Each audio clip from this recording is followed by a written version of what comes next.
अगर आपका भी अटेम्प्ट मई 2024 है या नवंबर 2024 है और डायरेक्ट टैक्स सीए इंटर का पेपर देना है, तो हमारे जो कोर्सेज हैं एमसीक्यू क्विज के, MCQ batch, practice batch as well as fast track and regular courses start हो चुके हैं। आप फटाफट जाकर इनको बाय कर सकते हैं। कहां पर?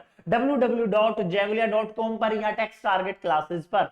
इसके साथ साथ जो हमने रिविजनरी वीडियो डाली है वो सारी की सारी यूट्यूब पर अवेलेबल हैं। अगर आपको कोई भी लिंक चाहिए टेलीग्राम का या व्हाट्सएप का, तो आप इस वीडियो के डिस्क्रिप्शन में देख सकते हैं। आज की जो हम चैप्टर रिवाइज करने वाले हैं वो है आईएफओएस। तो फटाफट आओ इनकम फ्रॉम अदर सोर्सेज को आज रिवाइज करते हैं।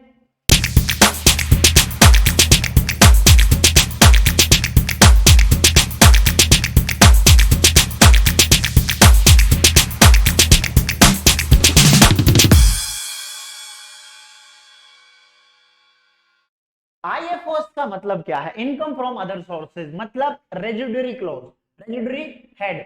इसका मतलब यह है कि आपका अगर 4 हेड में कहीं भी इनकम नहीं आती तो आप चुपचाप आंख बंद कर इस हेड में उस इनकम को डाल देंगे। यही बात हमने अपने नोट्स में लिखी है पहले।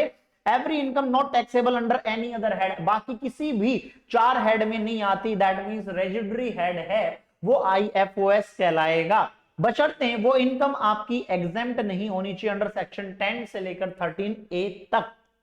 मतलब वो इनकम आपकी टैक्सेबल होनी चाहिए, तभी आप उसको आईएफओएस में लेके आ सकते हो, मतलब इनकम फ्रॉम अदर सोर्सेज में लेकर आ सकते हो।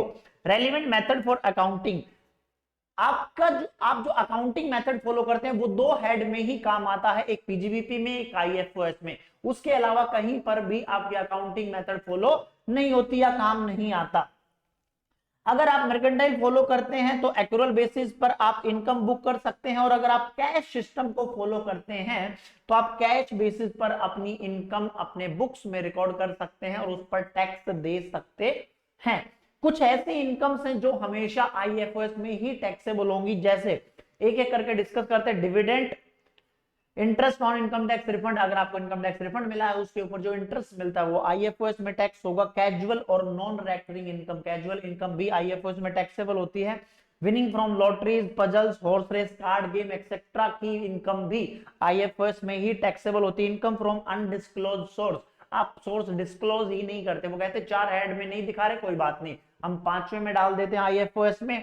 Rent from vacant piece of land, खाली जमीन का जो रेंट आता है वो भी आईएफओएस में आता है। एग्रीकल्चर लैंड अगर आपकी आउटसाइड इंडिया है और वहां से आता है तो आपका आईएफओएस में टैक्सेबल होगा। वैसे एग्रीकल्चर इनकम मेरी क्या होती है? एग्जेम्प्ट होती है। सबलेटिंग ऑफ हाउस प्रॉपर्टी, आप हाउस प्रॉपर्टी के ओनर नहीं है, आपने किसी से किराए पर ले रखा और फिर दोबारा उसको कहीं आगे किराए पर दे दिया, तो जो भी आप प्रॉफिट वगैरह कमाएंगे वो आईएफओएस में टैक्सेबल होगा। Remuneration received by MP MLAs, MP MLA को जो भी रेम्युनरेशन वगैरह मिलती वो सैलरी नहीं होती, वो कि किस में टैक्सेबल होगी? आईएफओएस में, because they are not the employ of the government, they are representative of the people, मतलब जो भारत की जनता है वो उसके रिप्रेजेंटेटिव हैं। Examination fees received by teacher from the non employer, obviously अगर नॉन एम्प्लॉयर से रिसीव हो रही है तो आईएफओएस में टैक्सेबल होगी। Remuneration, commission, sitting fees etcetera received by non employ director of the company, अगर कोई कंपनी का डायरेक्टर है वो एम्प्लॉय नहीं है और उसको remuneration, commission, sitting fees etcetera मिलती है तो वो कहां टैक्सेबल होगी? आईएफओएस में। Director commission from bank guarantee, director commission from bank for guarantee, guarantee received by the director not as employ.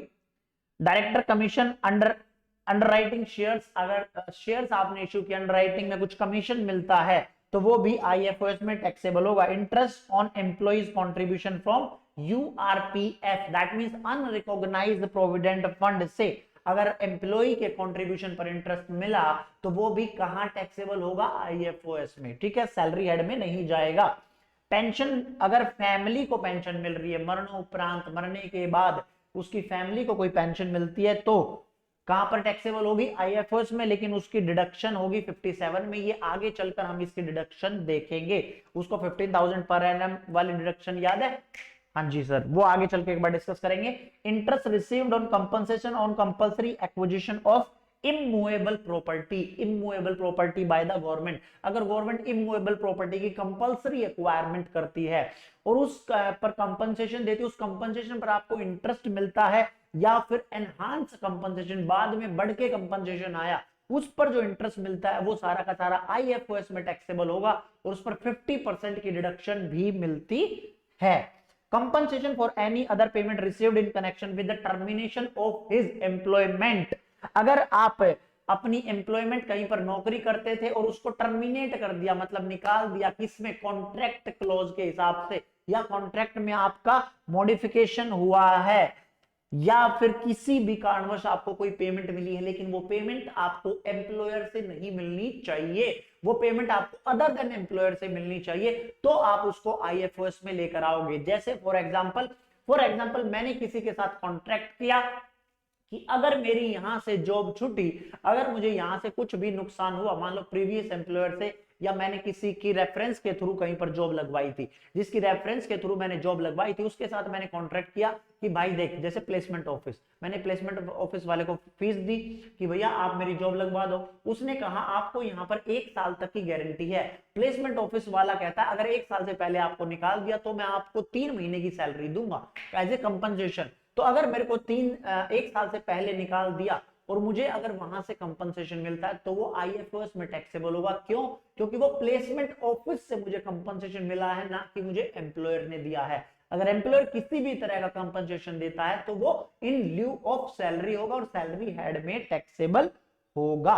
Payment received under keyman insurance policy, keep का मतलब keyman insurance policy by person other than employ, double E का मतलब employ, E R का मतलब employer, and business owner. ना तो employ के यहां से मिला, ना बिजनेस ओनर के यहां से कोई पेमेंट मिली है फॉर किसको, कीमैन इंश्योरेंस पॉलिसी के नाम पर, तो कहां पर टैक्सेबल हो जाएगा, आईएफओएस में। ना एम्प्लॉय को पेमेंट मिली, ना बिजनेस ओनर को पेमेंट मिली, अगर किसी तीसरे पर्सन को, थर्ड पर्सन को ह्यूमन इंश्योरेंस की इनकम मिलती है, पैसा मिलता है, तो वो कहां टैक्सेबल होगा, आईएफओएस में। Following income are taxable under the head IFOS if अगर पीजीबीपी में टैक्सेबल नहीं होते तो उनको आईएफओएस में टैक्स कर देंगे इन वाली इनकम को। ऐसा क्यों? क्योंकि कई बार क्या होता है कि कई ऐसे बंदे हैं जिनकी ये इनकम एक बार आती है लाइफ में, बार बार रेकरिंग नेचर की नहीं होती, दैट मींस उनका वो बिजनेस नहीं होता। जैसे इंश्योरेंस का कोई कमीशन मिल गया, आप इंश्योरेंस एजेंट हो ही नहीं, आप इंश्योरेंस का कोई काम नहीं करते, आपको इंश्योरेंस कमीशन मिला था, रॉयल्टी वगैरह मिल गई, ठीक है जी, आपको वो आईएफओएस में टैक्स करोगे, पीजीबीपी में टैक्स नहीं करोगे। क्यों? क्योंकि आपका वो बिजनेस नहीं है।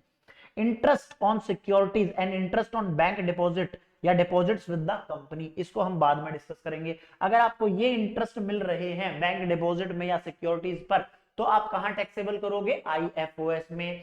Employ contribution to provident fund, superannuation fund etcetera received by the employer. Income from letting out of hire plant machinery furniture, plant and machinery furniture वगैरह अगर आप रेंट पर देते हो, हायर पर देते हो, तो वो कहां टैक्सेबल होगी, आईएफओएस में। अगर हायर पर, रेंट पर देना आपका बिजनेस नहीं, आप कोई मशीन कभी कभार दे दी थी रेंट पे, तो आप उसको आईएफओएस में टैक्सेबल कर दोगे। Income from letting out, where letting out of building is inseparable from letting out of plant and machinery, जहां पर आपने पूरी बिल्डिंग किराए पर दे दी और आप उसको सेपरेट नहीं कर सकते बिल्डिंग फर्नीचर को, तो उस केस में आपकी आईएफओएस में टैक्सेबल हो जाएगी। अगर कोई एक्सपेंडिचर हुआ तो वो आपको अलाउड हो जाएगा उस इनकम को जनरेट करने में। अगर वही आपको Koeman insurance policy including bonus if received any person other then employer या एम्प्लॉय, ये सेम वाली बात अभी बताई थी, ये वाली बात यहीं पर, अगर वो पीजीबीपी में टैक्सेबल नहीं होती तो वो आईएफओएस में टैक्सेबल हो जाएगी। चलिए, अब अगर मैं बात करूं, पूरे अदर सोर्सेज को 3 पार्ट्स में आप डिवाइड कर सकते हैं, एक डिविडेंड में, एक गिफ्ट में और एक एनी अदर पॉइंट्स में। ठीक है, डिविडेंड हम डिस्कस कर रहे हैं, इसके बाद गिफ्ट डिस्कस करेंगे और एनी अदर पॉइंट, फटाफट ये चैप्टर खत्म हो जाएगा। छोटा chapter, important chapter. Dividend taxable IFOS में, ऑब्वियसली डिविडेंड को आप टैक्स कहां करोगे, अदर सोर्सेज में, लेकिन अगर आप उसको पीजीबीपी में उन शेयर्स को हेल्ड करते हैं और उन पर डिविडेंड मिलता है तो वहां पीजीबीपी में लेकर जाओगे। इन्वेस्टमेंट हेल्ड करते हो और उस पर कोई डिविडेंड मिलता है, इन्वेस्टमेंट मतलब शेयर्स आप एज ए इन्वेस्टमेंट हेल्ड कर रहे हो, अपनी बुक्स में आपने उसको इन्वेस्टमेंट दिखा रहा है, उन पर अगर आपको डिविडेंड मिला तो वो आप कहां टैक्स करोगे, आईएफओएस में। आपने कहीं शेयर्स में इन्वेस्टमेंट कर रखी लेकिन आपने बुक्स में दिखाया कि ये तो मेरे स्टॉक इन ट्रेड है, मेरा बिजनेस है शेयर पे खरीदने बेचने का, मैं बिजनेसमैन हूं इसी के शेयर खरीदने बेचने का, तो वो पीजीबीपी की इनकम होगी जो वो डिविडेंड आपको रिसीव होगा। Dividend receive from foreign company, foreign company से अगर डिविडेंड रिसीव हुआ तो इंडिया में 3 तरह के बंदे होते हैं, आरओआर, एनआर, आरएनओआर।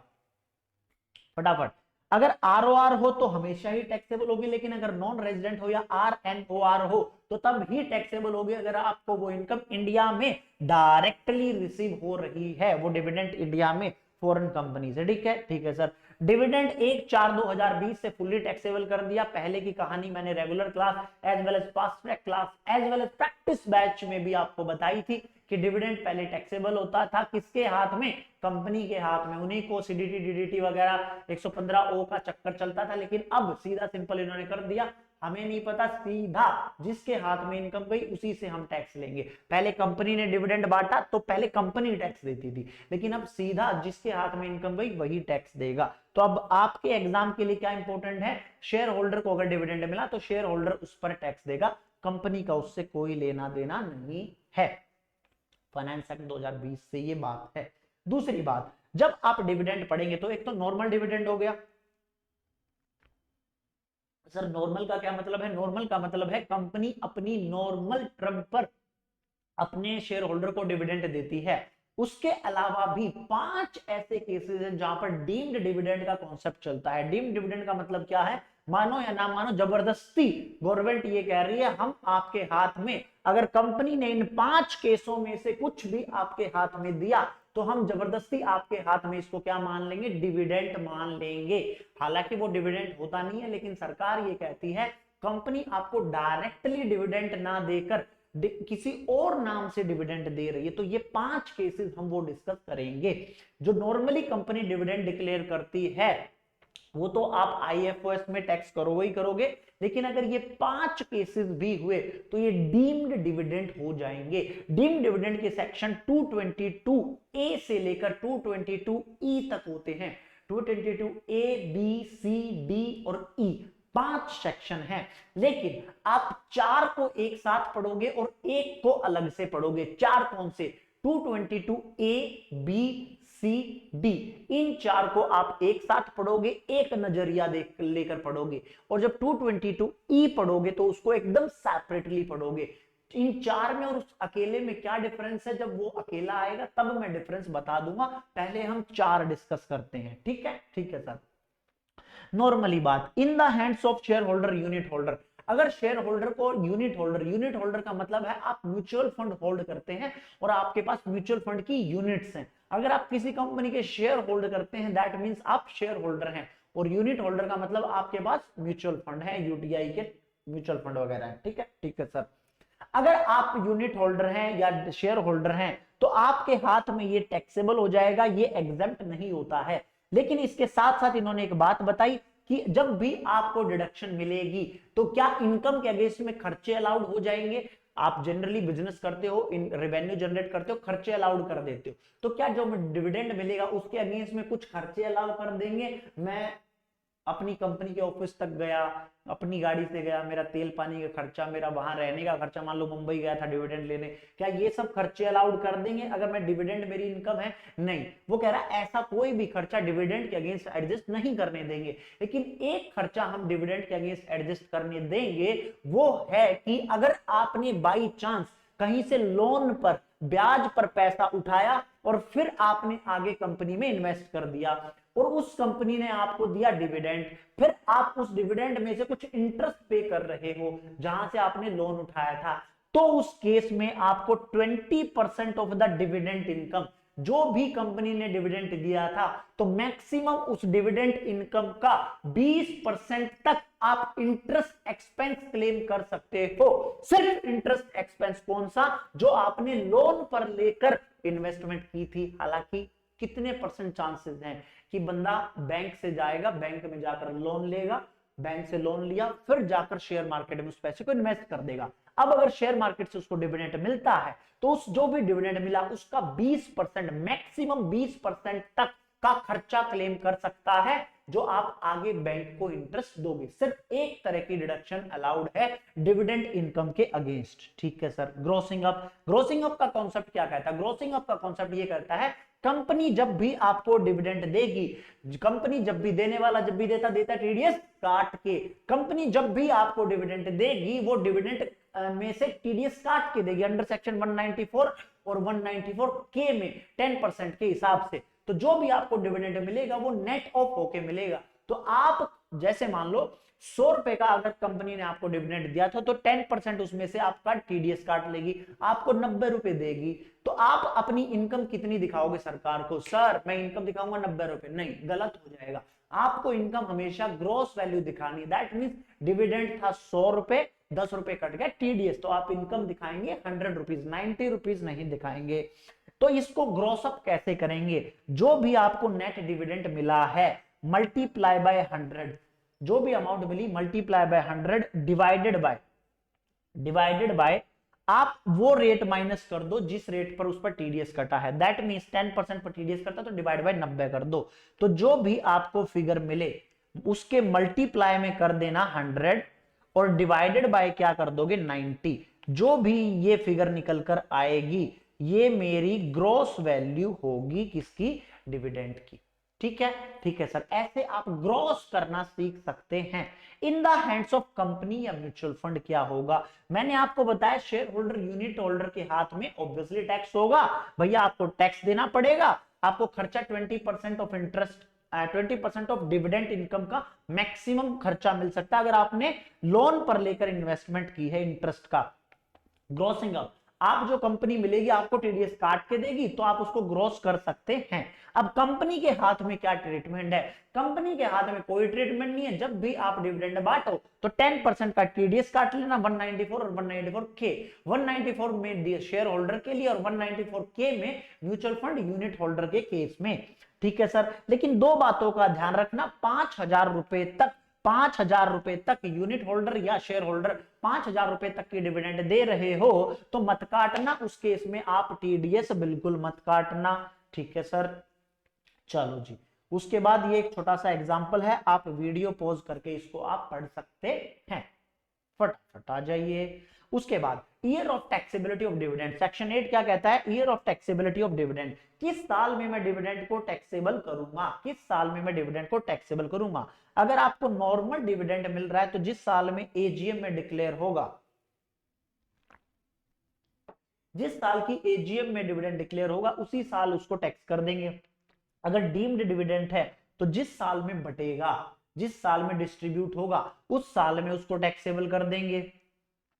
अगर बीच में कोई इंटरिम डिविडेंड दिया गया है तो year in which dividend is unconditionally made available to share holder या रिसीव्ड, अवेलेबल था रिसीव हो गया है तो उस साल में आप उसको इनकम कंसीडर करोगे। चलिए, अब जो कॉन्सेप्ट आया आपका वो आया डीम्ड डिविडेंड 222 सेक्शन। अभी तक जो हम पढ़ रहे थे वो पढ़ रहे थे नॉर्मल वाला डिविडेंड। नॉर्मल वाले डिविडेंड का मतलब क्या है कि नॉर्मल कंपनी ने अपने डिविडेंड डिक्लेयर कर दिया। लेकिन अब ये वो 5 केसेस आ गए डीम्ड डिविडेंड वाले 222 A B C D E। जबरदस्ती सरकार ये कहती है अगर कंपनी ने ऐसे आपको मतलब शेयर होल्डर को कुछ भी दिया तो वो सारा उसकी इनकम कंसीडर की जाएगी। पहली बात, डिस्ट्रीब्यूशन ऑफ एसेट, चाहे कैश में हो चाहे काइंड में हो। अगर कंपनी अपनी एसेट शेयर होल्डर को देती है, एसेट का मतलब प्लांट एंड मशीनरी दे दी, किसी को फर्नीचर दे दिया, किसी को एसी दे दिया, किसी को लैपटॉप दे दिया कंपनी ने, तो वो मानेंगे कि कंपनी ने डिविडेंड दे दिया। शेयर होल्डर को उस पर टैक्स देना पड़ेगा। सर उस पर टैक्स कैसे देंगे?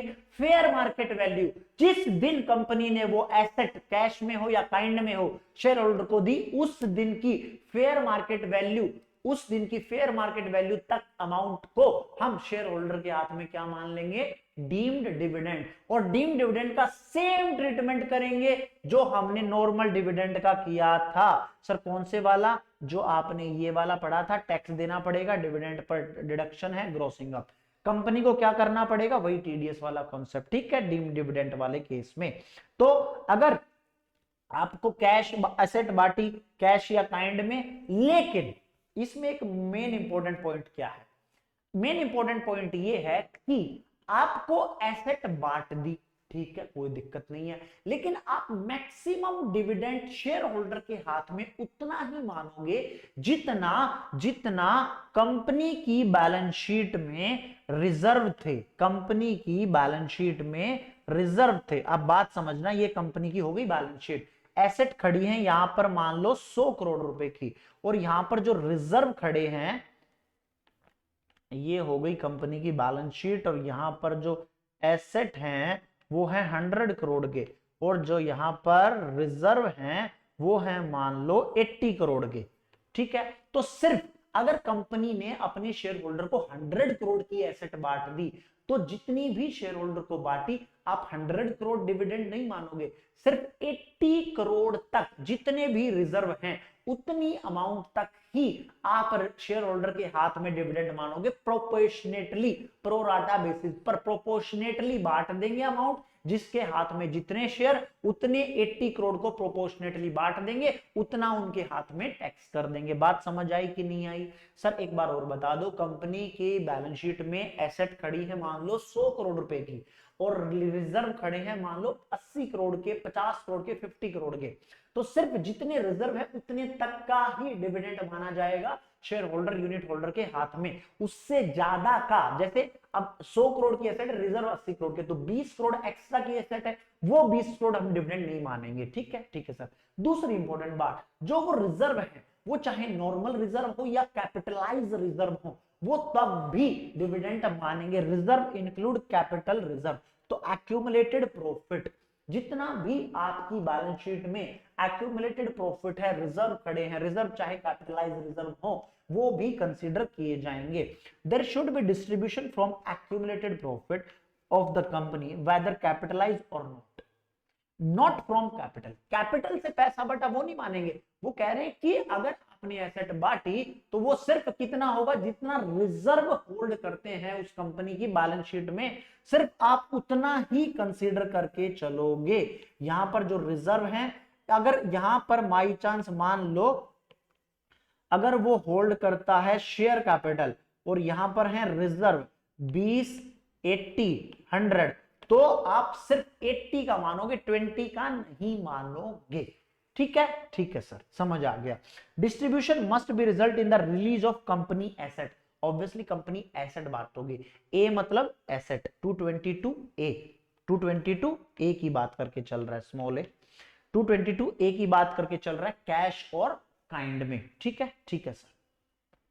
अगर बोनस शेयर दिया इक्विटी शेयर होल्डर को तो नो एसेट आर रिलीज, उसमें इक्विटी शेयर होल्डर को अगर आप बोनस शेयर दे रहे तो एसेट रिलीज नहीं मानी जाती। डिस्ट्रीब्यूशन इन काइंड, अगर काइंड में दिया तो fair market value on the date of distribution taken for dividend, तो डिविडेंड उतना ही मानेंगे।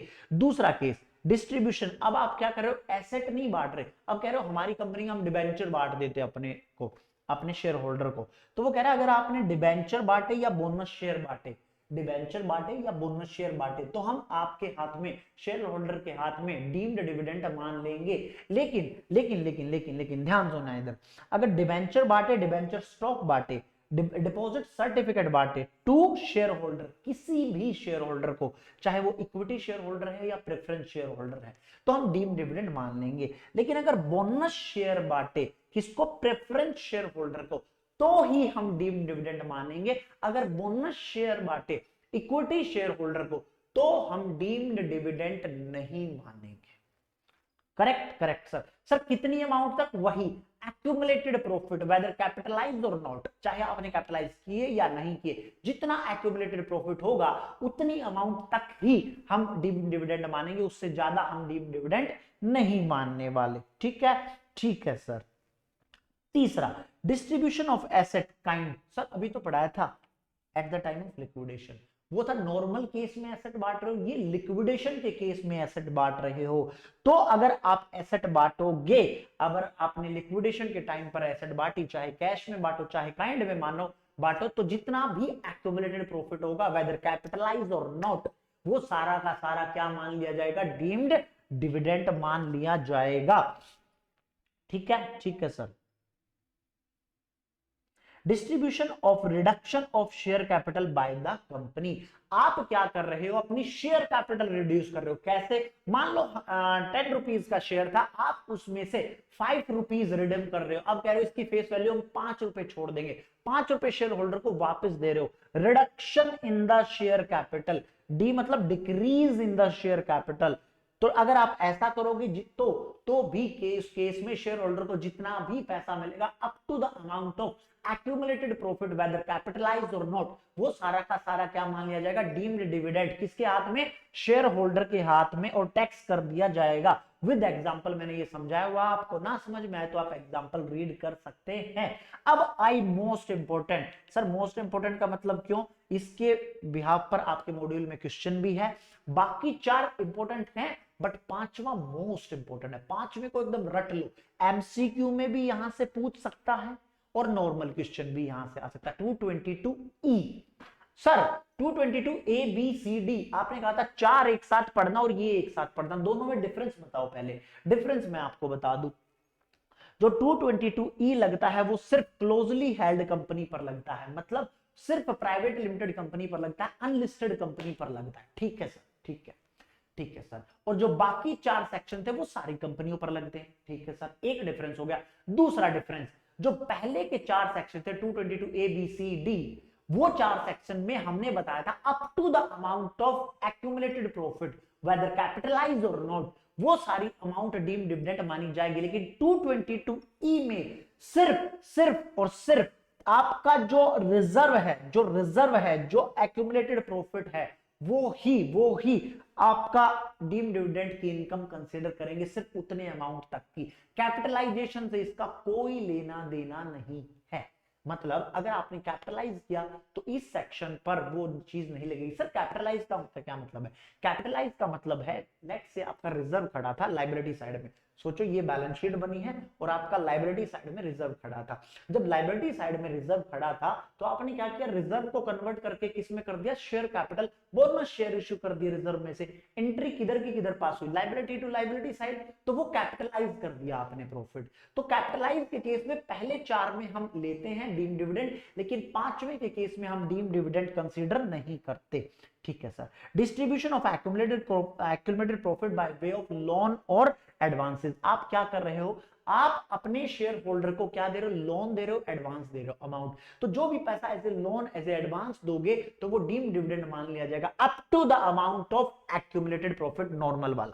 कैपिटलाइज वाला यहां नहीं लेना।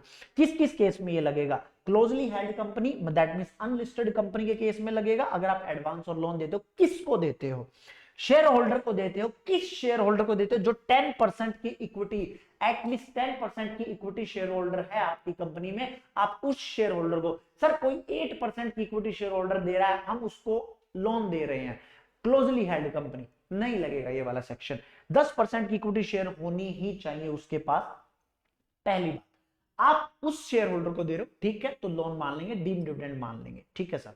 अब आप उसकी बजाय उसके किसी जानने वाले को दे रहे हो। किसको? Any person on behalf of such person और for the benefit of such shareholder. जो ये शेयर होल्डर था ना, जो 10% की होल्डिंग करता था, आप उसी के बिहाफ पर किसी भी पर्सन को दे रहे हो। वो कह रहा है मेरी गारंटी पर दे दो इसको, मेरे बेनिफिट के लिए, शेयर होल्डर के बेनिफिट के लिए। तो उस केस में भी बेशक अमाउंट गई किसी थर्ड पर्सन को, किसी भी पर्सन को, लेकिन आपने किस बिहाफ पर दिया? उस शेयर होल्डर के बिहाफ पर जो 10% की इक्विटी शेयर होल्डर था, तो भी उसी शेयर होल्डर के हाथ में डीम डिविडेंड मान लेंगे।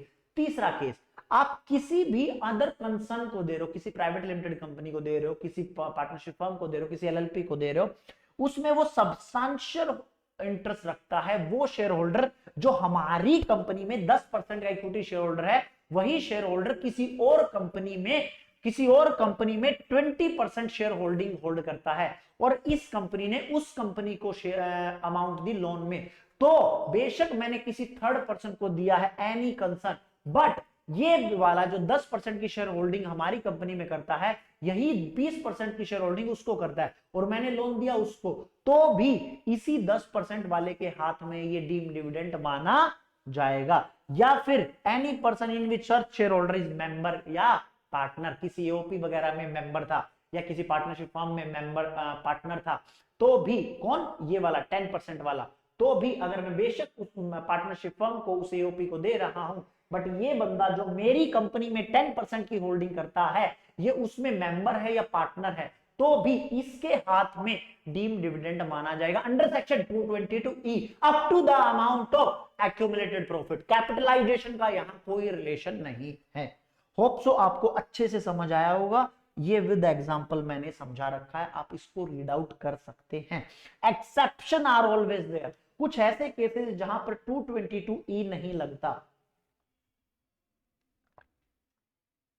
सर ऐसे कौन कौन से केसेस जहां पर 222E नहीं लगता? 222E नहीं लगता। Money lending is a substantial business of the company and loan is given ordinary course of the business. भाई मेरा काम ही है पैसे लोन पर देने का, मैं सिर्फ एक ही काम करता हूं, लोन पर ब्याज पर पैसे देता हूं, ब्याज पर पैसे देता हूं लोन के रूप में, इंटरेस्ट पर पैसे देता हूं, ठीक है, मेरा ऑर्डिनरी कोर्स ऑफ बिजनेस है तो मैं दे सकता हूं, कोई दिक्कत नहीं, उस केस में 222E नहीं लगेगा। दूसरा, अगर अगर मैंने पहले किसी को लोन के रूप में पैसे दिए थे, लोन के लिए पैसे दिए थे, आपने डीम डिविडेंड मानकर टैक्स कर दिया और बाद में मैंने एक्चुअल में डिविडेंड दे दिया, बाद में मैंने एक्चुअल में डिविडेंड दे दिया, तो ये दोनों अमाउंट सेट ऑफ हो जाएंगी। जब मैं बाद में एक्चुअल में डिविडेंड दूंगा, वो मैं फिर डिविडेंड के हाथ डिविडेंड कंसीडर उसको नहीं करूंगा, उसको मैं टैक्सेबल नहीं करूंगा। ये set off when any payment loan has been treated as dividend earlier and subsequently company declare dividend, बाद में डिविडेंड डिक्लेयर किया तो dividend so paid is adjusted, set off कर दूंगा पहले वाली अमाउंट को बाद वाली अमाउंट से, उसको टैक्स नहीं करेंगे। तीन ऐसे केसेस है जो डिविडेंड डीम्ड डिविडेंड नहीं माने जाते। Payment on buyback of share, आप शेयर बायबैक कर रहे हो, उस केस में भी डिविडेंड डीम्ड डिविडेंड नहीं मानेंगे। डीमर्जर के केस में अगर आप डिस्ट्रीब्यूशन ऑफ शेयर कर रहे हो तो भी डीम्ड डिविडेंड नहीं मानेंगे, और अगर ट्रेड एडवांस दे रहे हो इन द कमर्शियल ट्रांजैक्शन, वो भी डीम्ड डिविडेंड नहीं मानेंगे। सर ट्रेड एडवांस का मतलब क्या है? ट्रेड एडवांस का मतलब ये है मेरे दोस्त कि आपने किसी शेयर होल्डर को उसकी बिजनेस से रिलेटेड कुछ अमाउंट दी कि इसमें जाकर बिजनेस कर लो। लेट से मान लो आपने किसी शेयर होल्डर को जो 15% की शेयर होल्डिंग होल्ड करता है, आपने उसको कुछ पैसा दिया कि यार जाके आगे ना माल खरीद ले, तो उस केस में ये अमाउंट ना लोन कंसीडर की जाएगी ना डीम डिविडेंड कंसीडर की जाएगी, क्योंकि एज ए कमर्शियल ट्रांजैक्शन मैंने उसको ये पैसा दिया था। ठीक है जी। Meaning of accumulated profit, read only one, सिर्फ एक बार इसको पढ़ लेना। मीनिंग ऑफ एक्यूमुलेटेड प्रॉफिट मैं एक बार मोटा मोटी समझा देता हूं। Up to the date of distribution liquidation, liquidation तक की अमाउंट के जो भी प्रॉफिट हैं, अगर लिक्विडेशन के केस में, इन केस ऑफ लिक्विडेशन, तो वो सारे एक्यूमुलेटेड प्रॉफिट माने जाएंगे, सारे प्रॉफिट के profit. Accumulated profit include capital profit. Capital profit का मतलब क्या है? बोनस शेयर इश्यूड कर दिया आपने रिजर्व से, only for the clause A to D, मैंने लिखा है स्पेसिफिकली ये बात, and not for clause E. Thus, capitalized profit is not considered for section 222E. मैंने स्पेसिफिकली ये बात लिखी है। एग्रीकल्चर इनकम को भी हम इंक्लूड करेंगे। Capital receipt are included in the accumulated profit only if taxable under the head capital gains in the hands of recipient company. Does not include provision for taxation dividend depreciation reserve, ये हम consider करके नहीं चलेंगे। कोई government company है या government है तो उस केस में पिछले 3 साल के, does not include prior profit और to the 3 successive preceding year immediately preceding the previous year of compulsory acquisition, वो भी हम कंसिडर नहीं करते। In case of amalgamated company, accumulated profit of the amalgamating company, जो कंपनी अमालगमेट हो रही है सामने वाली कंपनी में, on the date of amalgamation shall include all accumulated profit of the amalgamated company. जो कंपनी अमालगमेट हो गई वो सारे के सारे कंसिडर करेंगे। कैजुअल इनकम, कैजुअल इनकम का क्या है? कैजुअल इनकम का मतलब है कि आप कुछ ऐसी इनकम कमा रहे हैं, लॉटरी से, क्रॉसवर्ड पजल से, हॉर्स रेस से, कार्ड गेम से, any other game, short gambling, batting etcetera, इस तरह की अगर आप इनकम कमा रहे हैं तो ये टैक्स कहां होती है? पहले 4 हेड में टैक्स नहीं होती, ये आईएफओएस में टैक्सेबल होती है। Tax flat at the rate 30% tax होती है, स्लैब रेट नहीं मिलते इसमें, फ्लैट 30% से टैक्सेबल होती है, प्लस सरचार्ज अगर है तो कोई भी वो लगा देंगे, प्लस 4% का HEC health and education cess इस पर लगाएंगे ही लगाएंगे। किसी भी तरह की डिडक्शन, किसी भी तरह का एक्सपेंडिचर इससे अलाउड नहीं होता। दूसरी बात, डिडक्शन अंडर चैप्टर 6 से, कभी भी डिडक्शन जो चैप्टर 6 से की जो एक्सटर्नल डिडक्शन है वो कैजुअल इनकम से कभी भी सेट ऑफ नहीं होती। अगर आपकी अनएडजस्टेड बेसिक एग्जम्पशन लिमिट, मैंने रिविजनरी वीडियो शुरू की, या फिर regular class, fast track class, अपना प्रैक्टिस बैच, तीनों में मैंने ये बात समझाई थी कि कैजुअल इनकम को कभी भी अनएग्जॉस्टेड बेसिक एग्जम्पशन लिमिट है 2.5 लाख की, 3 लाख की जो बेसिक एग्जम्पशन लिमिट है उससे कभी सेट ऑफ नहीं करते कैजुअल इनकम को। ग्रोसिंग अप सेम वही तरीका, जो भी अमाउंट रिसीव हुई हो मल्टीप्लाई बाय 100 कर दो, डिवाइड बाय 8 कर दो, या फिर 90 कर दो। अगर टीडीएस रेट इस पर 10% है, 30% है, तो नेट अमाउंट मान लो एक्स को एक्स हुई, मल्टीप्लाई बाय 100 डिवाइड बाय 70 कर दो। अगर परसेंटेज में करो तो फिर ये मत लिखना, 100 मत लिखना, नेट रिजल्ट आएगा। ठीक है, ठीक है sir. Interest received on securities, अगर आप इंटरेस्ट रिसीव कर रहे हो, इंटरेस्ट रिसीव कर रहे हो सिक्योरिटीज पर, तो अगर आपने वो इन्वेस्टमेंट हेल्ड की तो आईएफओएस में टैक्सेबल कर देना। अगर वो सिक्योरिटीज आपके लिए स्टॉक इन ट्रेड है तो उसको कहां टैक्सेबल कर दोगे, पीजीबीपी में। एक्सेप्शन है, कुछ ऐसी एक्सेप्शन है जहां पर इंटरेस्ट टैक्सेबल नहीं होता। अगर आप post office saving bank account है, पोस्ट ऑफिस का अगर आपका सेविंग बैंक अकाउंट है तो उस केस में टैक्सेबल नहीं होगी up to the amount of 3500 in case of individual, 7000 in case of a joint account. बाकी ये वाले पॉइंट आप लोगों के लिए होमवर्क है, सिर्फ एक बार रीड कर लेना। थ्योरी पोर्शन है Bhopal gas victim, regular class में ये सारे के सारे पॉइंट मैंने आपको करा रखे हैं, एक बार जस्ट रीड आउट कर लेना, गो थ्रू। इनमें आपको टैक्सेबिलिटी नहीं आती। Exception, following interest income would be exempt, ये इंटरेस्ट इनकम आपकी एग्जेम्प्ट है। ठीक है, ठीक है sir. Receipt of money forfeited, receipt of money property for inadequate consideration, gift शुरू हो गया, डिविडेंड खत्म हो गया, यहाँ पर मेजर पोर्शन, गिफ्ट भी मेजर पोर्शन है, बस उसके बाद छोटे मोटे टॉपिक और फिर खत्म हो जाएगा ये वाला चैप्टर आपका। आ जाओ फटाफट। Receipt of money property for inadequate consideration या विदाउट कंसिडरेशन, दैट मींस आपको फ्री में किसी ने पैसा दे दिया, फ्री में आपको किसी ने मूवेबल एसेट दे दी, फ्री में आपको किसी ने इमूवेबल एसेट दे दी। एक तो केस हो गया ये। दूसरा केस ये हो गया, आपको किसी ने कुछ पैसे लेकर मूवेबल एसेट दे दी, कुछ पैसे लेकर आपको क्या दे दिया, इमूवेबल प्रॉपर्टी, लेकिन एक्चुअल में उसकी इतनी कीमत थी नहीं। मान लो आपको किसी ने कोई इमूवेबल प्रॉपर्टी दे दी, 5 करोड़ की प्रॉपर्टी, आपने आपको कहा यार चल 10 रुपए में ले ले, 1 रुपए में ले ले, मैं आपसे पैसे नहीं लेना चाहता बट 1 रुपए में ले लो। कई बार बहुत बड़े फिल्म स्टार किसी की मूवी फ्री में कर देते हैं सिर्फ 1 रुपए पर, तो ये वो वाले केसेस हैं। अगर आपको फ्री में कुछ भी मिल रहा है तो सरकार कहती है भैया ये फ्री नहीं होगा, ये टैक्सेबल होगा, गिफ्ट मानकर इसको हम टैक्स करेंगे। टैक्सेबिलिटी कैसे आएगी, ध्यान देना। अगर आपको कुछ भी मिला, gift property received is a capital asset होनी चाहिए फॉर द रिसिपिएंट। जब आप उस चीज को रिसीव करो तो वो आपके लिए कैपिटल एसेट होनी चाहिए, दैट मींस वो आपके लिए stock in trade, raw material, consumable नहीं होने चाहिए। रिसिपिएंट के लिए stock in trade, raw material, consumables नहीं होने चाहिए। अगर आपको ये चीजें रिसीव हुई तो फिर आपको पर 56(2)(10) नहीं लगेगा, फिर आप पर नॉर्मल प्रोविजन लगेंगे बिजनेस वाले। लेकिन अगर आपको कैपिटल एसेट रिसीव हुई less than fair market value, या फिर विदाउट कंसिडरेशन, या फिर लेस देन उसकी stamp duty value in case of immovable property, तो फिर हम उसको 56(2)(10) मानते हुए कंसीडर करेंगे। Only transfer of capital assets for inadequate consideration या विदाउट कंसिडरेशन, तो हम सेक्शन लगाते हैं 56(2)(10). चल, 2 केसेस आपके सामने हैं। नेचर ऑफ गिफ्ट, आपको क्या मिला, taxability in the hands of recipient. Gift क्या मिला, कैश मिला, चेक मिला, बैंक ड्राफ्ट मिला, ऑल ट्रांजैक्शन। दैट मींस आपको मनी फॉर्म में किसी ने कुछ दिया, जो भी मनी फॉर्म में देगा अगर वो 50,000 से ज्यादा है तो whole amount of money taxable, पूरी की पूरी। मान लो किसी ने बैठे बिठाए आपको 1 लाख रुपए दे दिया तो वो 1 लाख रुपए टैक्सेबल हो जाएगा। If money received less than or equal to 50,000, nothing shall be taxable. Movable property मिली, मूवेबल प्रॉपर्टी का मतलब क्या, drawing, painting, sculpture, any work of art, video, virtual digital assets, that means crypto currency वगैरह। ये चीजें अगर आपको movable property मिलती है तो उस केस में क्या होगा, अगर आपको फ्री मिली, फ्री मतलब विदाउट कंसिडरेशन, प्योर गिफ्ट मिला, वो प्योर गिफ्ट है आपके लिए, तो उस केस में whole amount of the fair market value movable property received is taxable. लेकिन कब, जब उसकी जो वैल्यू है, जो उसकी फेयर मार्केट वैल्यू है वो 50,000 रुपए से एक्सीड कर जाएगी, तब मैं उसको आपके लिए होल अमाउंट, पूरी की पूरी अमाउंट को, मान लो आपको कोई करंट ये अपना क्रिप्टो करेंसी मिल गई। 1.5 लाख रुपए की किसी ने 1.5 लाख की आपको क्रिप्टो करेंसी दी, तो 1.5 लाख होल अमाउंट आपके हाथ में IFOS under the head tax कर दी जाएगी।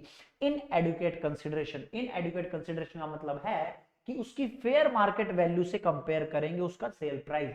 अगर उन दोनों का डिफरेंस अगर डिफरेंस 50,000 से निकल के आया तो जो भी डिफरेंस होगा वो टैक्सेबल हो जाएगा, मान लीजिए आपको कोई एसेट मिली, आपको कोई बहुत सुंदर ड्राइंग मिली जिसकी कीमत 10 लाख रुपए थी, आपको वो ड्राइंग सिर्फ 5 लाख 4 लाख रुपए में मिल गई, तो दोनों का जो फेयर मार्केट वैल्यू थी कितनी थी? 10 लाख रुपए। आपको कितने में मिल गई? 5 लाख रुपए में। तो 50,000 से ज्यादा का डिफरेंस है क्योंकि 5 लाख का डिफरेंस है। हाँ सर, तो टोटल डिफरेंस जो 5 लाख का difference amount 10 lakh minus 5 lakh, वो आपका क्या मान लिया जाएगा?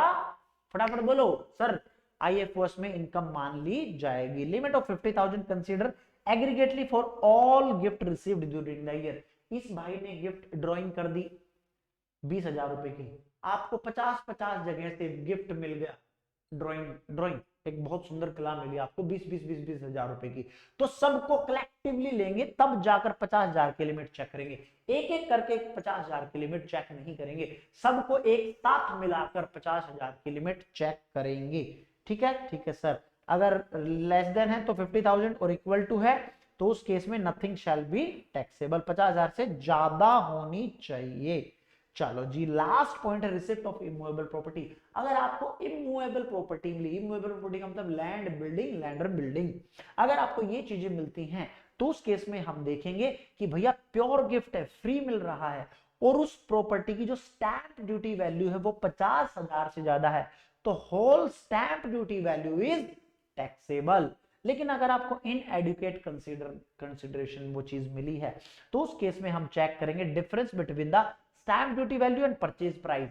उसकी स्टैंप ड्यूटी वैल्यू कितनी हो, कितने पर आप उसको खरीद रहे हैं, उसमें अगर आपको डिफरेंस जो मिल रहा है वो 50,000 रुपए से ज्यादा का डिफरेंस है, एंड उसके साथ जो स्टैंप ड्यूटी वैल्यू है वो मोर देन 110% ऑफ कंसिडरेशन, जितना आप परचेज प्राइस पे कर रहे हैं उसका 110% ले लो। अगर 110% से भी ज्यादा स्टैंप ड्यूटी वैल्यू है एंड जो stamp duty value and purchase price है उसका जो डिफरेंस है वो 50,000 से ज्यादा है, तो डिफरेंस अमाउंट जो भी होगा वो टैक्सेबल हो जाएगा। सर के एग्जांपल ले सकते हैं? बिल्कुल ले सकते हैं। स्टैंप ड्यूटी वैल्यू मान लो किसी भी प्रॉपर्टी की थी 10 लाख रुपए, ठीक है सर। अगर किसी की स्टैंप ड्यूटी वैल्यू मान लो 10 लाख रुपए है, परचेज प्राइस वो चीज आपने 1 लाख रुपए में ले ली, 1 लाख रुपए में ले ली, तो आप मुझे बताओ क्या स्टैंप ड्यूटी वैल्यू कितनी है सर? 10 लाख रुपए। परचेज प्राइस कितना है सर? 1 लाख में ले ली। तो मुझे बताओ क्या दोनों का जो डिफरेंस है वो कितना है? 9 लाख रुपए। क्या वो 50,000 से ज्यादा है? हाँ सर 50,000। एंड उसके साथ साथ stamp duty value is 110% of consideration. 1 lakh का 110% कितना हुआ? 110% ऑफ कंसिडरेशन। 1 लाख का 110% सर 1,10,000। क्या ये जो स्टैंप ड्यूटी वैल्यू है वो इससे ज्यादा है 110% ऑफ कंसिडरेशन? हाँ सर वो तो 10 लाख रुपए। तो दोनों कंडीशन सेटिस्फाई, तो difference amount is taxable. 9 lakh आपका आईएफओएस में टैक्सेबल कर दिया जाएगा। लेकिन ध्यान रखना, मूवेबल प्रॉपर्टी थी वो सारी एक साथ ली थी, लेकिन जो इमूवेबल प्रॉपर्टी है वो एक एक करके लिमिट चेक करूंगा। इससे मिली अलग ट्रांजैक्शन, इससे मिली अलग ट्रांजैक्शन, इससे मिली अलग ट्रांजैक्शन। लेकिन मूवेबल प्रॉपर्टी के केस में सबसे मिली, सबको एक साथ मिलाकर 50,000 की लिमिट थी।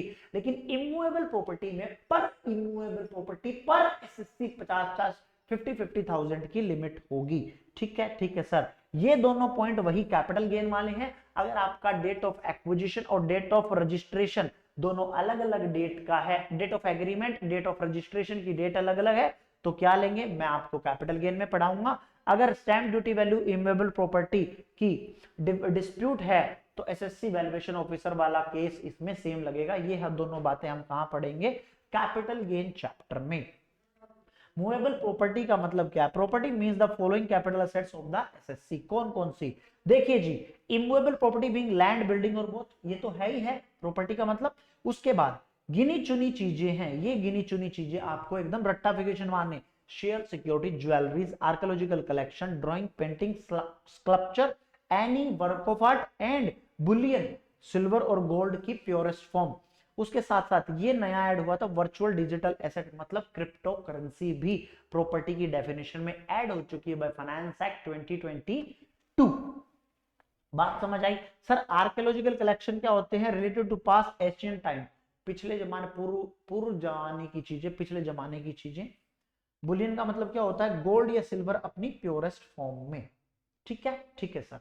चलो अब लेकिन कोई भी अगर आपको मोटर कार दे रहा है, मोबाइल फोन दे रहा है, वॉच, घड़ियां दे रहा है, लैपटॉप दे रहा है, etcetera, is not taxable in the hands of recipient. That means ये मूवेबल एसेट की डेफिनेशन में ही नहीं आते, मूवेबल एसेट की डेफिनेशन में ही नहीं आते, तो इन पर ये प्रोविजन लगता ही नहीं है। फिर सर ये मूवेबल प्रॉपर्टी कौन सी है? सिर्फ ये वाली प्रॉपर्टीज पर ही ये सेक्शन एप्लीकेबल होता है, और इमूवेबल प्रॉपर्टी वाला जो है वो मैंने यहां लिखवा दिया। तो प्रॉपर्टी का मतलब सिर्फ आपको इतना मानना है, उसके अलावा आपको इनमें अगर एक्सेट्रा कुछ भी मिलता है तो ये 56 to 10 नहीं लगेगा वहां पर। ठीक है, ठीक है सर। ये ऑलरेडी बता दिया 56 to 10 कभी भी अगर आप stock in trade business transaction की तरह रिसीव करते हो नहीं लगेगा। आपको कैपिटल एसेट, कैपिटल रिसिप्ट के रूप में वो प्रॉपर्टी, ऑल मूवेबल और इमूवेबल प्रॉपर्टी आपको as a capital asset receive करनी पड़ेगी, तब ही जाके 56 to 10 लगता है। अगर गिफ्ट रिसीव हुआ बाय एम्प्लॉय फ्रॉम एम्प्लॉयर, चाहे आपको शादी पर गिफ्ट रिसीव हो रहा हो, उस केस में अगर कैश में मिला तो फुल्ली टैक्सेबल, काइंड में मिला तो 5000 से कम है तो एग्जेम्प्ट, इक्वल टू और मोर देन 5000 तो वो taxable under the head salary हो जाएगा। Gift received in connection with the business और प्रोफेशन, बिजनेस और प्रोफेशन से रिलेटेड कुछ भी गिफ्ट मिला तो वो पीजीबीपी हेड में टैक्सेबल हो जाता है। टैक्सेबिलिटी ऑफ स्कॉलरशिप और अवार्ड, एमसीक्यू के लिए इंपॉर्टेंट है। Taxability of scholarship and reward award मिलते हैं, तो उस केस में अगर आपको स्कॉलरशिप मिली, तो कोई भी स्कॉलरशिप मिली in meeting of the cost of education is exempt from income tax, तो वो एग्जेम्प्ट हो जाएगा इनकम टैक्स से। अगर आपको अवार्ड रिवॉर्ड मिले, any award or reward received by a person by central government or state government is exempt from tax in cash or kind, चाहे cash में है चाहे काइंड में है। any private award मिला, reward मिला, shall be exempt if same has been approved by the government, अगर वो गवर्नमेंट ने अप्रूव कर रखा प्राइवेट अवार्ड या रिवॉर्ड तो exempt, अदरवाइज टैक्सेबल हो जाएगा। Following gifts are not taxable, ये कुछ ऐसे गिफ्ट हैं जो आपका टैक्सेबिलिटी में नहीं आते। आप अगर ये गिफ्ट मिले या इस ओकेजन पर ये गिफ्ट मिले तो वो कभी भी टैक्सेबल नहीं होंगे, चाहे वो मूवेबल हो चाहे वो इमूवेबल हो। जैसे गिफ्ट फ्रॉम रिलेटिव, अगर आपके रिलेटिव आपको गिफ्ट दे रहे हैं, चाहे बेशक वो इनमें से हो, बेशक इनमें से हो, तो टैक्सेबल नहीं होगा। चाहे आपकी on the occasion of marriage, चाहे रिलेटिव से मिले चाहे नॉन रिलेटिव से मिले, शादी के दिन अगर आपको कोई भी गिफ्ट मिला, चाहे रिलेटिव दे चाहे नॉन रिलेटिव दे और चाहे इनमें से दे, तो भी आपकी टैक्सेबिलिटी नहीं आएगी। In contemplation of death by the payee और डोनर, कंटेम्पलेशन ऑफ डेथ का मतलब ये होता है कि आप बिलीव करने लगे हैं कि आप जल्दी मरने वाले किसी बीमारी के कारण, तो उस टाइम पर अगर कोई गिफ्ट वगैरह मिल रहा है तो भी वो गिफ्ट की टैक्सेबिलिटी में नहीं आएगा। कोई भी अप्रूव्ड लोकल अथॉरिटी, इसका निमोनिक मैंने regular class as well as fast track as well as practice batch में करवा रखा है, अगर आपको भी चाहिए तो मुझे कमेंट बॉक्स में बता देना, सर इसका निमोनिक एक बार बता दो, हम याद करना चाहते हैं, मैं आपको बता दूंगा। From approved local authority bye A will और इनहेरिटेंस, जमीन बाप दादा की जमीन जायदाद में अगर आपको मिला है। From registered trust referred under section, gift मिला रजिस्टर्ड ट्रस्ट से, जो ट्रस्ट रजिस्टर्ड है 1288 AB। From any hospital medical institution, from any university और एजुकेशनल इंस्टीट्यूशन, अगर आपको एजुकेशनल इंस्टीट्यूशन या यूनिवर्सिटी से गिफ्ट मिला तो वो भी एग्जेम्प्ट होगा, टैक्सेबिलिटी में नहीं आएगा। Gift received by trust from individual, अगर किसी भी इंडिविजुअल से ट्रस्ट को गिफ्ट मिला तो भी उस केस में नहीं टैक्सेबिलिटी आएगी। Trust must be created for the benefit of relative of individual, जैसे मान लो रतन टाटा, जीआरडी टाटा, जीआरडी टाटा ने कोई ट्रस्ट में, जो रतन टाटा का ट्रस्ट था, तो जीआरडी टाटा ने उसमें डोनेशन वगैरह दे दी, कोई गिफ्ट वगैरह दे दिया, तो इस केस में उस ट्रस्ट को जो गिफ्ट मिला वो जेआरडी टाटा ने दिया। वो ट्रस्ट किसके लिए बनाया गया था? रतन टाटा जी के लिए बनाया गया था। तो उस केस में ये एग्जेम्प्ट होगा ट्रस्ट के हाथ में ये गिफ्ट रिसीव्ड बाय, अगर हॉस्पिटल यूनिवर्सिटी गिफ्ट दे रही है तो भी, और गिफ्ट ये रिसीव कर रहे हैं hospital, medical institution, trust, university, educational institution, any fund, तो भी ये एग्जेम्प्ट होता है, टैक्सेबल नहीं होगा। Transfer not, transaction not regarded as transfer, तो इस केस में भी गिफ्ट टैक्सेबिलिटी के अंडर नहीं आएगा। कौन कौन सा? Holding to subsidiary, subsidiary to holding, HUF के पार्टीशन में एचयूएफ के मेंबर्स को कोई प्रॉपर्टी मिलती है एचयूएफ की, तो वो भी गिफ्ट के टैक्स प्रोविजन में नहीं आती। अमालगमेशन और डीमर्जर के केस में holding subsidiary, subsidiary to holding, तो ये गिफ्ट के प्रोविजंस में नहीं आते।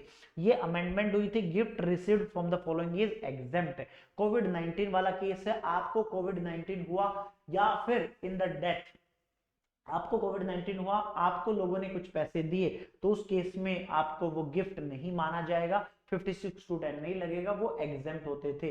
या डेथ होने पर लोगों ने मदद के रूप में पैसे देना शुरू किया, या डेथ के केस में एम्प्लॉयर ने पैसे दिए, तो उस केस में, लेकिन वो डेथ किसके कारण होनी चाहिए? कोविड-19 के कारण, तो उस केस में टैक्सेबिलिटी नहीं आती, 56(2)(10) नहीं लगता। ये सिर्फ कोविड को लेकर ये अमेंडमेंट लाई गई थी। फटाफट देखते हैं। By an individual gift received from following is exempt. By an individual, gift receive कर रहा है from an individual, by individual, अकेला बंदा गिफ्ट रिसीव कर रहा है किसी भी person in respect of any expenditure actually incurred, medical treatment कराया अपना या अपनी फैमिली का, बीमारी क्या थी? कोविड-19, कोविड-19 के लिए अपना या अपनी फैमिली का ट्रीटमेंट कराया, उसके लिए किसी भी पर्सन से आपको पैसा मिला तो वो एग्जेम्प्ट होगा, बशर्ते आपको क्या रखना है? Keep the record of the following, आपको डॉक्यूमेंट कोविड-19 पॉजिटिव रिपोर्ट रखनी है, या फिर all necessary document for medical diagnose treatment with in 6 month. आपने कोविड-19 होने के 6 महीने के अंदर अंदर जो भी आपने डायग्नोस कराया, इलाज कराया, उसके कागज आपको याद रख अपने पास संभाल कर रखने हैं, डॉक्यूमेंट्स, तब ही जाकर आपको इसमें छूट मिलेगी सेक्शन में गिफ्ट से। ठीक है। कंडीशन नंबर 2, एक तो आपको रिकॉर्ड रखना था डॉक्यूमेंट का, या तो कोविड-19 की रिपोर्ट या एनी अदर डॉक्यूमेंट जो भी आपने खर्च किया 6 महीने के अंदर अंदर, या फिर detail of the amount so received. दूसरी कंडीशन क्या है? जो भी आपको जहां जहां से पैसा मिला वो आपको अमाउंट की, जो उस अमाउंट की इंफॉर्मेशन फर्निश करनी किसको?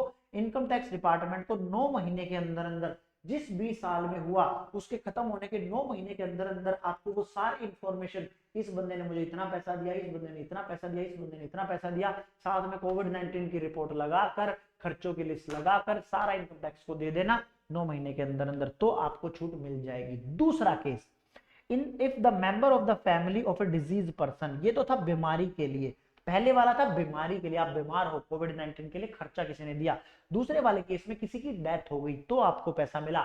अगर किसी की डेथ हो गई और एम्प्लॉयर ने, मान लो किसी के एम्प्लॉय की डेथ हो गई, तो एम्प्लॉयर ने उसकी फैमिली को, एम्प्लॉय की फैमिली को पैसा दिया बिना किसी लिमिट के, 1 करोड़ दो, 2 करोड़ दो, बहुत लोगों ने टैक्स सेविंग की इसमें, तो वो अलाउड हो जाएगा, पूरा अलाउड, कोई टैक्सेबिलिटी नहीं देनी एम्प्लॉय की फैमिली को, विदाउट एनी लिमिट, छूट है। अगर आपको एम्प्लॉयर के अलावा किसी और पर्सन ने, मान लो किसी ट्रस्ट ने, किसी संस्था ने, किसी और बंदे ने कहा चल यार तेरे घर में डेथ हो गई, इस बच्चे की हम मदद कर देते हैं, तो उस केस में 10 लाख रुपए तक की छूट है, 10 लाख रुपए तक की छूट है।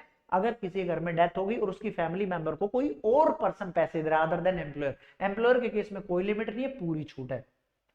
लेकिन जो पैसा रिसीव होना चाहिए, वो पैसा, payment is received within 12 month from the date of death, जब जिस भी की डेथ हुई हो उसके 12 महीने के अंदर अंदर वो पैसा रिसीव होना चाहिए। एंड आपको death of the individual should be 6 महीने के अंदर अंदर, कोविड-19 हुआ, 6 महीने के अंदर अंदर डेथ हो गई हो, फिर आपको किसी ने पैसा दिया हो, और जो वो पैसा दिया हो वो 12 महीने, डेथ होने के बाद 12 महीने के अंदर अंदर वो पैसा मिल जाना चाहिए। कोविड-19 हुआ, उसके 6 महीने के अंदर अंदर किसी की डेथ हो गई, उसकी डेथ हुई, उसकी फैमिली मेंबर को अदर देन एम्प्लॉयर किसी ने पैसा दिया, 10 लाख तक की छूट है। जब भी उसकी डेथ हुई उसके 9 महीने, 12 महीने के अंदर अंदर, उसके 12 महीने के अंदर अंदर वो पेमेंट आपको रिसीव होनी चाहिए। दूसरी कंडीशन वही है, कोविड-19 की रिपोर्ट रखनी है, सारे कागजात आपको रेडी रखने हैं।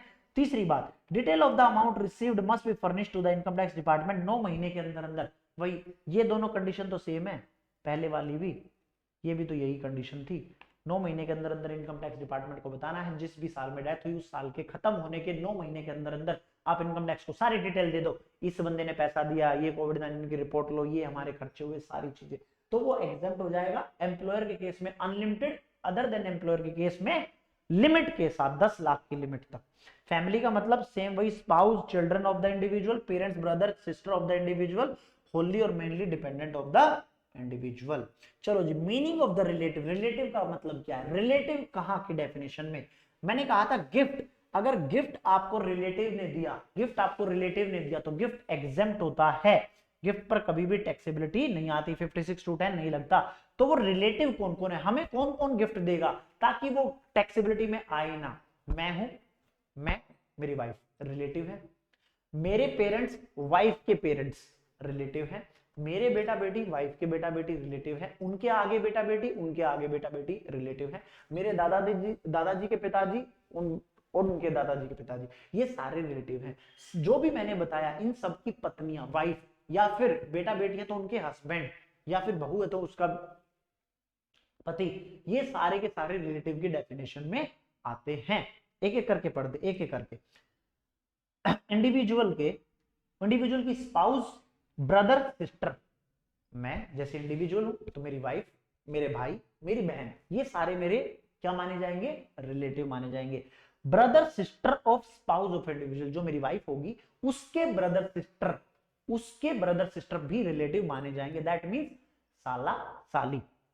Brother sister of either of the parents of individual, जो मेरे पेरेंट्स होंगे, वाइफ के नहीं, जो मेरे पेरेंट्स होंगे उन पेरेंट्स के ब्रदर सिस्टर, दैट मींस मेरे चाचा चाची, ताया ताई, ठीक है, वो वाले। वाइफ के पेरेंट्स इंक्लूड हो जाएंगे, वाइफ के पेरेंट्स इंक्लूड हो जाएंगे, जैसे any lineal ascendant descendant of the individual, मेरे लीनियल असेंडेंट डिसेंडेंट, असेंडेंट का मतलब ऊपर वाले, डिसेंडेंट का मतलब नीचे वाले, ऊपर वाले मतलब दादा दादी, परदादा परदादी, पोता पोती, मेरे नीचे आगे बेटा बेटी। स्पाउस ऑफ द इंडिविजुअल, मेरी जो बीवी होगी या फिर बीवी के लिए हस्बैंड, उसके माता पिता, ऊपर वाली पीढ़ी, नीचे वाली पीढ़ी, ठीक है, ठीक है sir. Spouse of any of the person, इन जितने भी बंदे डिस्कस किए इन सबके स्पाउस, हस्बैंड के लिए वाइफ, वाइफ के लिए हस्बैंड, ये सारे रिलेटिव होंगे। रिलेटिव दो ही चीजों के लिए होते हैं, इंडिविजुअल के लिए या एचएफ के लिए। एचएफ के रिलेटिव कौन होगा? जो उसका मेंबर होगा, एचएफ का मेंबर होगा वो उसका रिलेटिव हो जाएगा। बहुत छोटे मोटे टॉपिक रह गए। अब हमारा गिफ्ट का प्रोविजन भी धीरे धीरे खत्म हो ही रहा है। अब तो ये लगा लो चैप्टर समापन की तरफ है। अभी हम विद इन लिमिट है, विद इन लिमिट है, कोई दिक्कत नहीं, 5, 10, 15 मिनट और बस चैप्टर खत्म। Advance money forfeited due to failure of the negotiation, ये मैं कैपिटल गेन में पढ़ाऊंगा। अगर आप कोई प्रॉपर्टी खरीदना चाहते हैं, आपको एडवांस मनी मिल गई, बाद में उसने बोल दिया यार मैं ये प्रॉपर्टी नहीं खरीदना चाहता, किसी भी कारणवश उसके पास पैसा नहीं हुआ, उसका मन बदल गया, उसने कहीं और परचेज कर ली, तो जो भी उसने एडवांस मनी दी अगर वो मैं फॉरफिट कर लेता हूं, तो अगर मैंने वो फॉरफिट की होगी अप टू 31 मार्च 2014, तो वो ओरिजिनल कॉस्ट ऑफ एसेट्स में से रिड्यूस कर देंगे। लेकिन ऑन और आफ्टर 1/4/2014 अगर मैंने किसी की एडवांस मनी फॉरफिटेड की तो उस केस में वो टैक्सेबल हो जाएगी आईएफओएस में, वो आप कभी भी कॉस्ट ऑफ एक्विजिशन रिड्यूस नहीं करेंगे। सेम बात हमने कैपिटल गेन में भी पढ़ाएंगे आपको। आप एडवांस मनी फॉरफिट करते हो अप टू 31 मार्च 2014, आप कॉस्ट में से रिड्यूस कर लो, फिर आप उस एसेट की कॉस्ट मानो, बात समझना। और ऑन और आफ्टर 1/4/2014 आप क्या करोगे? आईएफओएस में टैक्सेबल कर दोगे, ठीक है, ठीक है sir. Date of forfeiture of advance money is relevant, ये तो मोस्ट इंपोर्टेंट है। चलो, issue of share at premium by closely held company, closely held company का मतलब unlisted company, private limited company, to resident. क्या कर रहे हैं? शेयर इश्यू किए क्लोजली हेल्ड कंपनी ने, किसको? रेजिडेंट को। तो उस केस में आईएफओएस कहां से आ गया? आईएफओएस इसलिए आ गया, वो कह रहे कोई भी closely held company, private limited company अपने रेजिडेंट शेयर होल्डर को अगर शेयर इश्यू कर रही है इंडिया में, तो उस केस में क्या होगा? उस केस में आईएफओएस की इनकम मानेंगे। कितनी इनकम मानेंगे? इनकम मानेंगे जितना भी issue price of the share minus fair market value of the share.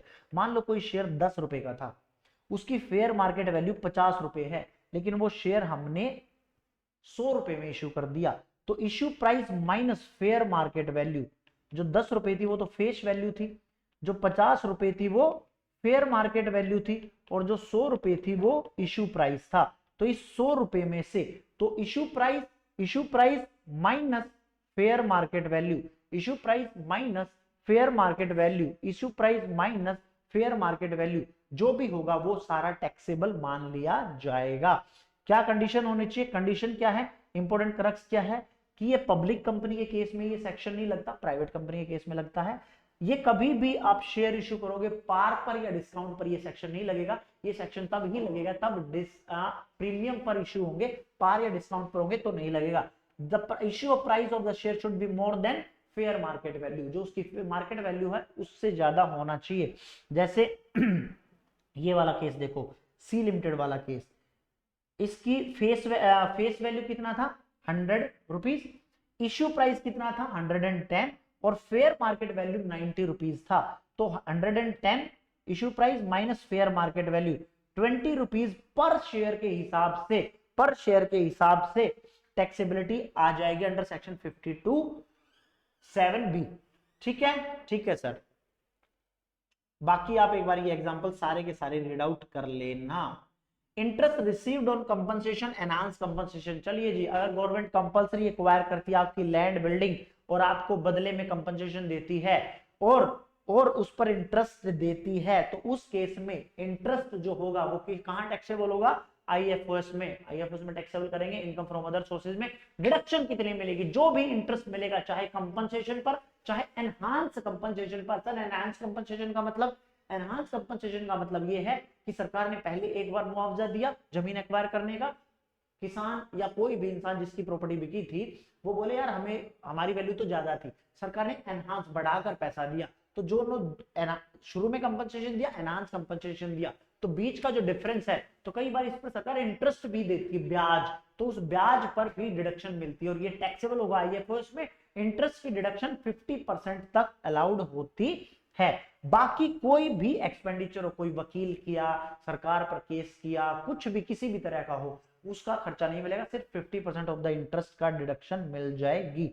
Permissible deduction from IFOS chapter से जो भी इनकम आई, आप कौन कौन से खर्चे डिडक्ट कर सकते हैं। एक बात हमेशा ध्यान रखना, जो भी इनकम आप आईएफओएस में कंसीडर करेंगे उससे रिलेटेड खर्चे रेवेन्यू नेचर के हमेशा अलाउड होते हैं। कैपिटल नेचर के तो डेप्रिसिएशन भी क्लेम कर सकते हो, लेकिन कुछ स्पेसिफिकली मना है, जैसे डिविडेंड मिला तो उसका इंटरेस्ट ही आपको अलाउड होगा। Commission and remuneration paid to any person to realize dividend interest if such income is taxable in the hands of recipient। जैसे collection charges paid to bank interest on loan, आपको dividend मिला, bank आपसे collection charge, मतलब आपको bank ने पैसा दिया, bank आपके बदले में कलेक्शन चार्ज कर रहा है, आपके घर बैंक पैसा पहुंचा गया, बाद में कलेक्शन चार्ज लिया आपसे, तो वो आप क्या कर सकते हो? खर्चा क्लेम कर सकते हो। Payment paid to any person to realise dividend interest if such income is taxable in the hands of recipient. Family pension मिल रही है, ये आ गया वो पॉइंट मैंने कहा था डिस्कस लेटर। फैमिली पेंशन मिल रही है तो lower of the 15,000 per annum और 1/3 of the family pension receive, जो भी अमाउंट फैमिली पेंशन में मिले उसका 1/3 और 15,000 पर एनम के हिसाब से whichever is lower shall be allowed as deduction. Interest on compensation for compulsory acquisition कितना? 50% of the amount received. In case of a income from letting out of plant and machinery furniture on hire with और without building, तो कोई भी current repair कराओगे तो deduction allowed हो जाएगी। Insurance premium दिया किसी भी डैमेज डिस्ट्रक्शन के लिए प्लांट एंड मशीनरी के, अलाउड हो जाएगा, इंश्योरेंस प्रीमियम भी अलाउड हो जाएगा। Normal depreciation allowed for plant and machinery, obviously normal depreciation आप क्लेम कर सकते हो। For dividend income mutual fund, मैंने आपको ऑलरेडी बताया था, कोई deduction. Only interest expenditure incurred for to earn such income, इस इनकम को अर्न करने के लिए, इस डिविडेंड इनकम को अर्न करने के लिए जो आप इंटरेस्ट पीछे पे कर रहे हो उसको आप डिडक्शन क्लेम कर सकते हो, लेकिन ये amount 20% of dividend gross amount received या इनकम, उसका 20% तक ही डिडक्शन मिलेगी। जैसे मान लो आप पीछे इंटरेस्ट ऑन लोन पे कर रहे हो 80 रुपए, लेकिन जो आप डिविडेंड रिसीव कर रहे हो वो आप कितना कर रहे हो? डिविडेंड कितना रिसीव कर रहे हो? मान लो वो आपको 200 रुपीज अलाउड हुआ था, तो आपने पीछे कितना इंटरेस्ट पे किया सर? 80 रुपीज। आगे 200 का 20% कितना हुआ? 40 रुपीज। तो 40 रुपीज तक का 40 रुपए तक का ही आप इंटरेस्ट क्लेम कर पाओगे, 80 रुपीज का नहीं मिलेगा। ओनली 20% ऑफ द डिविडेंड या फिर इनकम, इनकम का मतलब म्यूचुअल फंड पर अगर आपको कुछ पैसा मिल रहा है। अगर रेंटल इनकम मिल रही है आपको कोई भी लेट आउट करने पर, plant and machinery, furniture, fixture, अगर आपका बिजनेस नहीं इन चीजों का, लेकिन आप आईएफओएस में टैक्सेबल कर रहे हो, तो रिवेन्यू रिपेयर मिल जाएगा, इंश्योरेंस प्रीमियम मिल जाएगा, नॉर्मल डेप्रिसिएशन मिल जाएगा। Employ contribution remitted before due date of the employer, employ का कॉन्ट्रीब्यूशन एम्प्लॉयर को सरकार को जमा कराना पड़ता है रिस्पेक्टिव फंड की ड्यू डेट से पहले। अगर उसने जमा नहीं कराया तो एम्प्लॉयर के हाथ में तो पीजीबीपी मान लेते, अगर पीजीबीपी में टैक्स नहीं करते तो यहाँ आईएफओएस में हम उसको टैक्स करेंगे। किस पैसे को? जो एम्प्लॉय का पैसा था या फिर उस अदर पर्सन का, जो अगर एम्प्लॉयर एम्प्लॉय का रिलेशनशिप नहीं हुआ, अगर सैलरी हेड में टैक्स नहीं होता तो फिर पीजीबीपी हेड में टैक्स नहीं होता एम्प्लॉयर के हाथ में, तो फिर आईएफओएस में उसको टैक्स करेंगे। लेकिन उसकी डिडक्शन अलाउड हो जाएगी जब अगर आपको ड्यू डेट से पहले कर देते हो तो। एनी अदर रेवेन्यू एक्सपेंडिचर, कोई भी रेवेन्यू एक्सपेंडिचर होगा उसका अलाउड हो जाएगा। Capital expenditure depreciation shell be allowed. Inadmissible deduction, ध्यान देना लास्ट पॉइंट चल रहा है साहब, खत्म चैप्टर खत्म, फिर लास्ट पॉइंट चल रहा है। इनएडमिसिबल डिडक्शन मतलब ये खर्चे कभी भी अलाउड नहीं होते आईएफओएस में। कौन कौन से? पर्सनल नेचर का खर्चा नहीं अलाउड होगा। कैजुअल इनकम का मैंने ऑलरेडी बता दिया था, कैजुअल इनकम के कोई भी खर्चे अलाउड नहीं होते। No deduction from casual income. Activity of owning and maintaining of horse race expense shall incurred shall be allowed, such loss shall be adjusted. Owning and maintaining race horse का है तो उसका एक्सपेंस अलाउड हो जाता है, such loss shall be allowed to be carry forward, उसका loss भी carry forward allowed है, लेकिन सिर्फ activity of owning and maintaining race horse. Income tax कभी भी अलाउड नहीं होगा। इंटरेस्ट अगर पेबल आउटसाइड इंडिया है no TDS, after TDS not paid to government. आपने या तो टीडीएस काटा नहीं या गवर्नमेंट को जमा नहीं किया, आप इंटरेस्ट या सैलरी दे रहे हो आउटसाइड इंडिया, टीडीएस नहीं काटा या जमा नहीं कराया, तो उस केस में आपको ये चीजें अलाउड नहीं होंगी। पेमेंट टू रेजिडेंट, अगर आप रेजिडेंट को कोई पेमेंट कर रहे हो तो 30% है, वही पीजीबीपी वाले मैं ऑलरेडी पढ़ा चुका हूँ, 30% डिसअलाउ हो जाती है, तो आईएफओएस में भी यही है भाई, 30% उसका हम डिसअलाउ कर देंगे। Payment to relative same as 48, अगर आप पेमेंट टू रिलेटिव कर रहे हो तो आईएफओएस में भी अलाउड नहीं होगा, excessive payment shall be disallowed. Cash payment वही 48(3) वाला सेम 10,000, पीजीबीपी में ऑलरेडी पढ़ चुके हैं, आप 10,000 से ज्यादा की किसी को कैश में पेमेंट करते हो डिसअलाउड, तो यहां भी ये डिसअलाउड हो जाएगा। ये इनएडमिसिबल डिडक्शन थी अंडर सेक्शन 58, 56 टू 59 ये आईएफओएस के सेक्शन होते हैं। 41(1) अगर पीजीबीपी में टैक्स हो गया तो ठीक है, नहीं तो फिर आईएफओएस में टैक्स होगा, डीम्ड इनकम वाला जो सेक्शन था।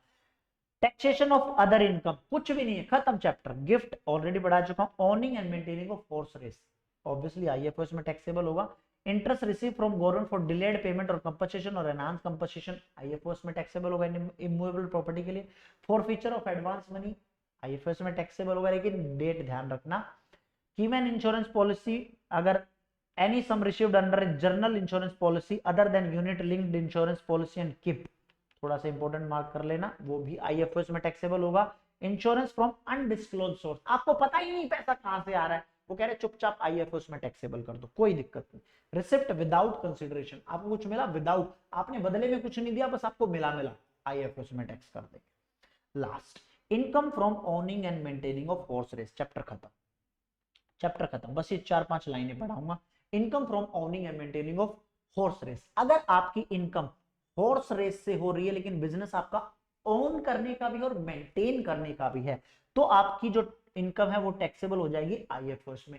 उसके अलावा ऊंटों की रेस करवाते हो, कबूतर की रेस करवाते हो, बिल्लियों की रेस करवाते हो, बंदरों की रेस करवाते हो, वो टैक्सेबल होगी पीजीबीपी में। सिर्फ horse race, owning and maintaining of horse race taxable IFOS, owning and maintaining any other animal race PGBP में टैक्सेबल हो जाएगी। ठीक है सर। अगर कोई लॉस हो गया तो ओनिंग एंड मेंटेनिंग का only allowed only against income of any other business of owning and maintaining. Owning and maintaining of horse race का लॉस आप owning and maintaining of horse race से ही सेट ऑफ कर सकते हो, other business से नहीं कर सकते। दूसरा, अगर अनएडजस्टेड लॉस है तो आप उसको कैरी फॉरवर्ड भी कर सकते हो, 4 साल के लिए कैरी फॉरवर्ड कर पाओगे, और जब अगले सालों में कैरी फॉरवर्ड करोगे तो आपको सिर्फ owning and maintaining of horse race से ही आप उसको नेक्स्ट ईयर्स में सेट ऑफ कर सकते हो, उसके अलावा आप कहीं नहीं कर पाओगे। Thank you so much. यहां पर आकर आपका चैप्टर हुआ खत्म। मोटा मोटी 1 घंटा 10 मिनट मैंने लिया और आपका चैप्टर पूरी तरह वर्ड टू वर्ड रिवाइज करवाया। ये नहीं कि मैं सिर्फ बोलता रहा, आपके कानों में सुनता रहा, को नहीं, वर्ड टू वर्ड रिवाइज करवाया।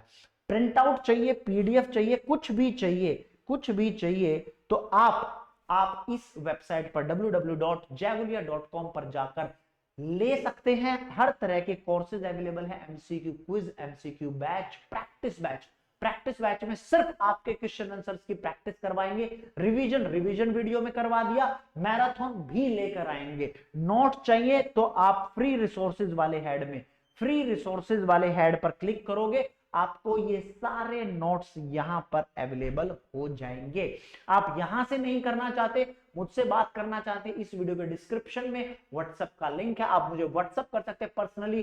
कुछ दिक्कत आ रही है बाय करने में कोई भी कोर्सेज, या कोई और पर्सनल बात करना चाहते हैं, कोई और दिक्कत है, तो आप सीधा इस वीडियो के डिस्क्रिप्शन में मेरा नंबर है, आप उस पर जा सकते हैं। या फिर आप हमारा टेलीग्राम ग्रुप ज्वाइन करना चाहते तो भी इस वीडियो के डिस्क्रिप्शन में हमारा नंबर और वो टेलीग्राम लिंक अवेलेबल है। Thank you so much, bye bye, take care, जय हिंद। मिलते हैं आपसे नेक्स्ट रिविजनरी वीडियो में। आज के लिए इतना ही। Thank you so much, bye bye, take care, love you, bye.